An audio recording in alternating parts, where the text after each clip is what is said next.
سر جی، کیا بات. اب بات یہ ہے کہ عباس تابش صاحب کا یہ بڑی اچھی بات ہے کہ آپ کو کم از کم یہ اتنا عمدہ انتخاب ہے آپ کے ان کے شعر کا، اور آج کے موضوع سے اس کی مناسبت بہت عمدہ ہے. میرے خیال میں اگر شعر اتنا اچھا پڑھا ہے تو تمہارا حق ہے کہ تم اب ان کے ہم نام سے سوال کرو. بالکل سر، یہ تابش قیوم ہے، شکر ہے تم نے ان کے نام یہ شعر نہیں لگا دیا. سر آپ سے سوال ہے. جی جی. ہم جانتے ہیں کہ ماں کے قدموں تلے جنت ہے، سبحان اللہ سبحان اللہ، تو اس کا عملی مطلب کیا ہے؟ اس سوال سے پہلے میں ایک چھوٹا سا پوائنٹ، کیونکہ پچھلی جو ڈسکشن چلی تھی بڑی امپورٹنٹ ہے. جی. ماں کسی کی بھی ہو، چاہے کوئی مخلوق ہو، انسان ہو، کچھ بھی ہو، اس کی ایک جبلت کے اندر اللہ نے محبت، پروٹیکشن، یہ ساری چیزیں رکھی. لیکن میں سمجھتا ہوں کہ جو آل رسول اور اہل بیت کی بات ہوئی، اور جو وہ ہماری قرون اولیٰ کی مائیں تھیں، مسلمان ماں کا کردار میں سمجھتا ہوں، اور اس کا جو اس کی جو عظمت ہے نا، وہ شاید اور کسی سے بڑی ڈیفرنٹ ہے. اگر بی بی ہاجرہ کی بات کی جائے، ٹھیک ہے، کہ اللہ تعالیٰ نے ان کی جو سٹرگل تھی ایک بچے کو رزق کے لیے، کہ کس طرح وہ بیابان کے اندر تھیں، اللہ تعالیٰ نے اس کو ارکان بنا دیا عمرے کا. ٹھیک ہے، کہ صفا مروہ کے درمیان انہی کی کو ہم وہ کرتے ہیں. عمرے کا بنا دیا، حج کا بنا دیا. حج کا بنا دیا، کیونکہ ایک ماں کی تھی نا، کسی نبی کی نہیں ہے. سر نبی کی سنت نہیں ہے، ایک ماں وہ کی پروردگار کے گھر کا طواف نہیں ہے، وہ ماں کی اس تگ و دو کو خراج عطا کیا کہ جو اپنے بچے کی پیاس اور بھوک کے لیے انہوں نے کیا. واقعی. اور اللہ تعالیٰ نے پھر آب زمزم کی صورت میں وہ کتنا بڑا ایک دنیا میں مثال ہے، ایک ماں کی کوشش کی. اور سب سے بڑھ کے یہ دیکھیں کہ انہوں نے حضرت اسماعیل علیہ السلام کی جو تربیت کی ان کے والد کی غیر موجودگی میں ایز اے سنگل مدر، ٹھیک ہے، اور جب وہ ملیں اتنے عرصے بعد، تو یہ نہیں کہا کہ تمہارا باپ تمہیں چھوڑ کے چلا گیا، کہاں چلا گیا. وہ جو ان کی محبت تھی، ملنا تھا، اس سے پتہ چلتا ہے کہ وہ اپنے باپ کو، اور کیا ان کی پکچر پینٹ اور کس طرح وہ تربیت ہوئی. اسی طرح شہداء کی بات ہوئی تو میں سمجھتا ہوں یہ بھی ضروری ہے کہنا کہ مسلمان مائیں جو ہوتی ہیں، ہم اگر واقعہ کربلا تو بہت بڑا واقعہ، اس سے پہلے اگر ہم جائیں قرون اولیٰ کے دور میں، اللہ کے نبی کے دور میں جائیں، تو ایک صحابی آتی ہیں خنسہ رضی اللہ تعالیٰ عنہ. سبحان اللہ. کیونکہ میری بیٹی کا نام خنسہ ہے تو میں نے انہی کے اوپر رکھا، تو یہ واقعہ بڑا ضروری ہے. اسلام قبول کرنے سے پہلے ان کی جو ان کے بھائی کسی جنگ میں شہید ہوئے، قتل ہوئے، اس وقت مسلمان نہیں تھے، تو ان کا جو نوحہ تھا وہ پورے عرب میں مشہور ہوا کہ اتنا غم انہوں نے منایا اس چیز کا کہ وہ کبھی عرب میں کسی نے سنا نہیں تھا ایسا. لیکن اسلام قبول کرنے کے بعد ایک غزوہ کے اندر ان کے 4 بیٹے شہید ہوئے، ایک کے بعد ایک کے بعد ایک. چاروں کی اطلاع آئی، لیکن ان کا سوال یہ تھا کہ میرے بیٹوں کا چھوڑو، مجھے بتاؤ اللہ کے نبی خیریت سے ہیں صلی اللہ علیہ وسلم. سبحان اللہ.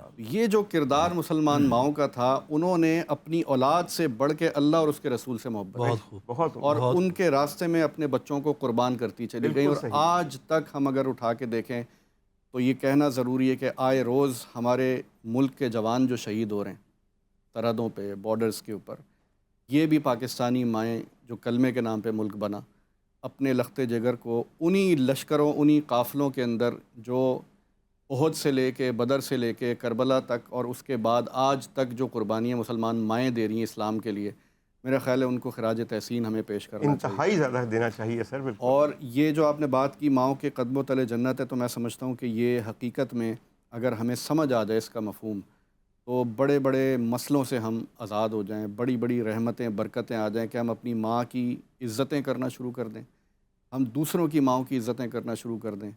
ہمارے معاشرے کے اندر ماں بہن کی اس طرح کی مختلف گالم گلوچ چیزیں برداشت نہیں ہونی چاہیے کہ اگر کسی کے منہ سے نکلیں کہ کسی کی بھی ماں ہے، یہ لفظ ماں کا گالی کے ساتھ جوڑا ہی نہیں جا سکتا. اور ہمارے ہاں تقیہ کلام ہے لوگوں کا ماں کی گالی دینا، تقیہ کلام ہے. کس قدر بدبختی ہے. اور صرف ماں کو دیکھیں، اولاد یہ کہہ دینا جنت کا مطلب یہ کہ دنیا کی سب سے بڑی، دنیا کا آنے کا مقصد یہ کہ ہم یہاں پہ کامیاب ہو کر آخرت میں اللہ کی جنت میں پہنچیں. بے شک، بالکل بے شک. تو اگر آپ نے اپنی ماں کو راضی کر لیا، آپ دیکھیں ہائیسٹ سٹینڈرڈز جو ہیں نا عبادات کے، چیزوں کے، جب بھی اللہ کے احکامات نازل ہوئے ہیں، ایون یہ کہ منبر رسول پر اللہ کے نبی صلی اللہ علیہ وسلم جب قدم رکھنے لگے تو ایک قدم رکھا، کہا کہ یعنی بد دعا دی، آمین کہا 3 دفعہ. تو صحابہ نے پوچھا تو کہا کہ جبرائیل امین مجھے یہ بات کہتا اور میں اس پر آمین کہتا. وہ بات کیا تھی کہ خاک آلود ہو وہ شخص جس نے میرا نام سنا اور درود نہیں پڑھا، ناک مٹی میں مل جائے. بالکل. کہ جس نے میرا نام سنا اور اس نے درود نہیں پڑھا.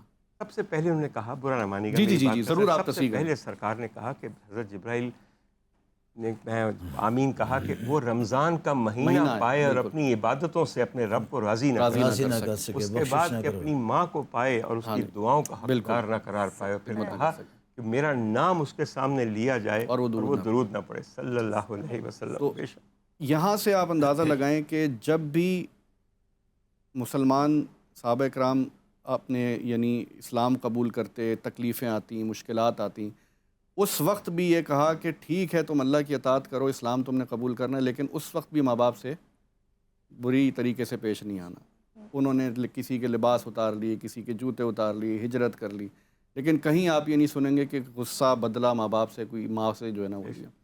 تو الحمدللہ یہ چیز ہمیں سمجھنے کی ضرورت ہے کہ آج اس چیز کو ہمارے تعلیم گاہوں سے لے کے، تربیتوں سے لے کے، گھروں سے لے کے، ہر جگہ اس چیز کو کہ جی ماں کے پاؤں کے نیچے جنت، یعنی ہر قسم کی کامیابی جو الٹیمیٹ کامیابی ہے نا وہ ماں کے تھرو ہو وہ کے صرف ملنی ماں ہے، کی بالکل۔ خدمت سے اور خدمت اس سے، کے پیروں اس کے کے احترام صدقے سے، میں آپ کو ملے گی۔ اس بالکل کے آپ نے صدقے صحیح میں کہا ملے گی۔ کہ عملی طور پہ کیا ہے زندگی میں ہم ساری کوششیں کیوں کرتے ہیں؟ ایک جنت میں جانے کے لیے۔